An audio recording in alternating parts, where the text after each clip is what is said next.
بسم اللہ الرحمن الرحیم۔ جن کتب میں یزید کی خباثتوں کا ذکر کیا جاتا ہے ان میں ایک اہم ترین واقعہ اس کا مدینہ منورہ کی ایک گلوکارہ پر فریفتہ ہونے کا بھی ہے۔ وہ مدینہ کی ایک خوبصورت اور خوش آواز گلوکارہ تھی جسے سلامہ کہہ کر پکارا جاتا تھا۔ وہ بڑی خوب برو، عقل مند اور قدآور عورتوں میں سے تھی۔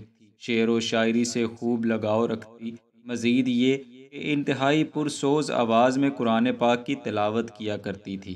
مدینہ کے دو نوجوان عبد الرحمن بن حسان اور احوص بن محمد اس کے پاس جا کر بیٹھا کرتے تھے۔ سلامہ بھی ان سے خوب باتیں کرتی۔ کچھ دن یہی معمول رہا تو سلامہ اور احوص ایک دوسرے کی محبت میں گرفتار ہو گئے۔ عبد الرحمن بن حسان نے جب دیکھا کہ سلامہ کا جھکاؤ احوص کی طرف زیادہ ہے تو اسے یہ بات ایک آنکھ نہ بھائی۔ دل حسد کی آگ میں جلنے لگا تو ان دونوں کی علیحدگی کے لیے اس نے یزید بن معاویہ کے پاس جانے کا فیصلہ کیا۔ یزید کے بارے چونکہ پہلے ہی مشہور تھا کہ وہ جوان، خوبصورت اور حسین و جمیل عورتوں کا دل دادا ہے، تو عبد الرحمن کو یہ یقین تھا کہ یزید یقیناً سلامہ کو اپنے محل میں داخل کر لے گا۔ چنانچہ عبد الرحمن یزید کے سامنے پیش ہوا اور سلامہ کے حسن و جمال اور فصاحت و بلاغت کی تعریفیں بیان کرنے لگا۔ عبد الرحمن نے کہا، اے امیر المؤمنین، وہ آپ کے ہی لائق ہے اور وہ اس شان کے لائق ہے کہ آپ کے داستان سراؤں میں شامل ہو۔ یزید نے سلامہ کی اتنی تعریفیں سنتے ہی فوراً حکم جاری کر دیا کہ اسے میرے روبرو پیش کیا جائے، اور عبد الرحمن کو زر و جواہرات سے نوازا اور حکم دیا کہ سلامہ کو ہر قیمت پر خرید کر یہاں لے آؤ۔ چنانچہ عبد الرحمن نے مدینہ پہنچ کر سلامہ کو منہ مانگی قیمت پر خرید لیا اور اسے یزید کے پاس شام روانہ کر دیا۔ یزید نے جوں ہی سلامہ کو دیکھا تو اس کے حسن و جمال پر فریفتہ ہو گیا۔ اس نے اسے اپنے حرم خاص میں داخل کیا اور تمام عورتوں سے بڑھ کر مقام و مرتبہ بھی دے دیا۔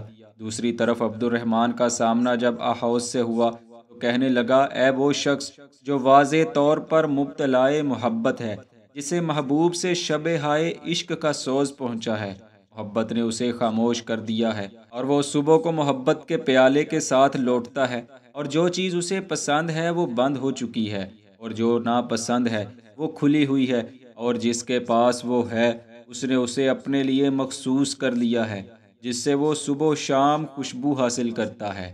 وہ خلیفہ ہے، اپنے محبوب سے پوچھ لے، وہ تم سے زیادہ مجروح دل ہے۔ حافظ ابن کثیر لکھتے ہیں کہ احوص عبد الرحمن کو سخت جواب دینا چاہتا تھا، لیکن محبت کا غم اس پر غالب آ گیا۔ اس نے فیصلہ کیا کہ میں بھی یزید کے پاس جاؤں گا اور جا کر اس کے محل میں جگہ بنا لوں گا۔ چنانچہ وہ اسی مقصد سے روانہ ہوا اور یزید سے مل کر اس کی مدح کرنے لگا۔ یزید کو احوص کا یوں خوشامد کرنا بہت اچھا لگا۔ الغرض یزید نے احوص کو بھی محل میں رکھ لیا۔ ایک دن سلامہ نے اپنی خادمہ کو دولت کا لالچ دیا اور کہا کہ میرا یہ پیغام کسی کو بتائے بغیر احوص تک لے جاؤ۔ خادمہ وہ پیغام احوص تک لے جانے کی بجائے یزید کے پاس لے گئی۔ یزید نے خادمہ سے کہا، تم یہ پیغام ایسے ہی احوص تک لے جاؤ۔ خادمہ احوص کے پاس گئی اور کہا، سلامہ نے تمہیں فلاں وقت فلاں مقام پر بلایا ہے۔ احوص وہاں آنے کے لیے تیار ہو گیا تو خادمہ نے پہلے آ کر یزید کو بتایا اور پھر سلامہ کو بھی بتا دیا۔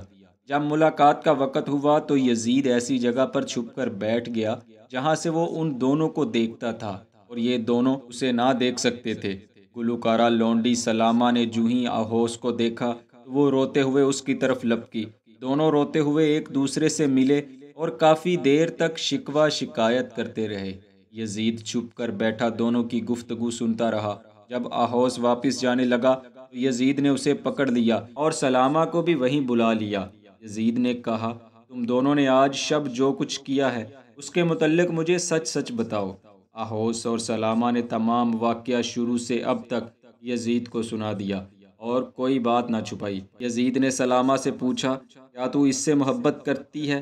سلامہ نے بلا خوف کہا، ہاں، میں اس سے محبت کرتی ہوں، اور ایسی شدید محبت جو میرے جسم میں روح کی طرح رواں ہے۔ کیا جناب امیر، روح اور جسم کے درمیان جدائی ڈالی جا سکتی ہے؟ یزید خوبصورت لونڈی کی یہ بات سن کر پریشان ہو گیا۔ پھر احوص سے پوچھنے لگا، کیا تم اس لونڈی سے محبت کرتے ہو؟ کہنے لگا، قسم با خدا میں اس سے محبت کرتا ہوں، اور ایسی شدید کہ وہ پسلیوں کے درمیان آگ کی مانند بھڑک رہی ہے۔ راوی بیان کرتا ہے کہ یزید کے دل میں نہ جانے کیا آیا، اس نے سلامہ اور احوس کو چھوڑ دیا اور دونوں کو مدینہ جانے کی اجازت دے دی۔ ناظرین، یزید نے ایسا کیوں کیا، اس کے بارے میں تاریخ خاموش ہے، مگر حافظ ابن کثیر علیہ رحمہ یہ واقعہ لکھنے کے بعد نقل کرتے ہیں کہ یزید گانے بجانے کے آلات، شراب نوشی کرنے، راگ الاپنے، شکار کرنے، غلام اور لونڈیا بنانے، کتے پالنے، مینڈوں، ریچھوں اور بندروں کے لڑانے میں مشہور تھا۔ ہر صبح وہ مخمور ہوتا اور وہ زین دار گھوڑے پر بندر کو زین سے باندھ دیتا اور وہ اسے چلاتا اور بندر کو سونے کی ٹوپی پہناتا، اور یہی حال اس کے غلاموں کا تھا، اور وہ گڑ دوڑ کر آتا اور جب کوئی بندر مر جاتا تو اس پر غم کرتا۔ اور یہی وجہ ہے کہ ایک قول کے مطابق یہ بھی لکھا گیا ہے کہ اس کی موت کا باعث یہ ہوا کہ اس نے ایک بندر اٹھایا اور اسے نچانے لگا تو اس نے اسے کاٹ لیا، جس کی وجہ سے زہر اس کے جسم میں پھیل گیا جو اس کی ہلاکت کا باعث بنا۔